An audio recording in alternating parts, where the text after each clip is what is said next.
We have a Twitter question from Alex English who asks, what is the best way to convince someone that refuses to vote that it is very important to do it this year?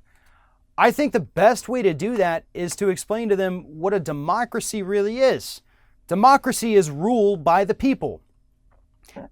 I love using this example of Bill Clinton's two elections in 1992 and 1996. During those elections, the voter turnout was roughly 50%, maybe a couple points below 50%. So we had slightly less than half the country voting in those two elections. Why does that matter? Because Bill Clinton won both of those elections with less than 50% of the vote. So that means less than 25% of the American voting public put Bill Clinton in office for 8 years. That's not a knock at Bill Clinton. Those are the numbers. And so I think it's very important to point out to people, you have more power than you realize. But more importantly, are you dumb enough to let 25% of the American public pick the next president? That's a terrifying thought. I mean, look around you day to day, 25% of the people. Do you trust that 25%, 100%, to make every decision about how your life is going to be? I don't. I know our followers on social media, our viewers, I know they don't.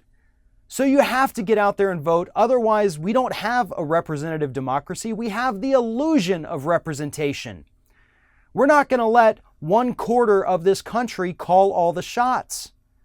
No, we need to get those voting turnout numbers 70, 80, 90% or more would be fantastic. Laziness can't be tolerated anymore. If you want to make a change, if you want to keep things the way they are, you still have to get out there and do something about that. Because the United States is constantly changing and not always in good ways. Some people, corporations, the Second Amendment people, they like the way things are. And in order to keep things the way they are, they have to continue voting. Democrats, we're unhappy with the way things are going a little too corporatist. So we don't like that change. We want it to change in the other direction. And in order to do that, we have to get out and vote. Laziness isn't an option.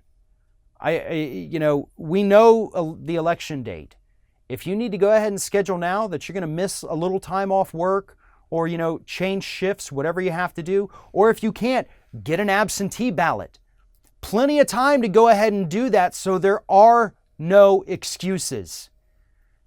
Let's make it happen. That's it. I mean, you have to tell these people that if they don't vote, they're going to let 25% of the country choose our leaders for the next 2, 4, and 6 years. If you have a question for us, send it to us on Twitter using the hashtag AskROF. Follow me on Twitter at Fair and Balanced, and you can follow Ring of Fire at Ring of Fire Radio.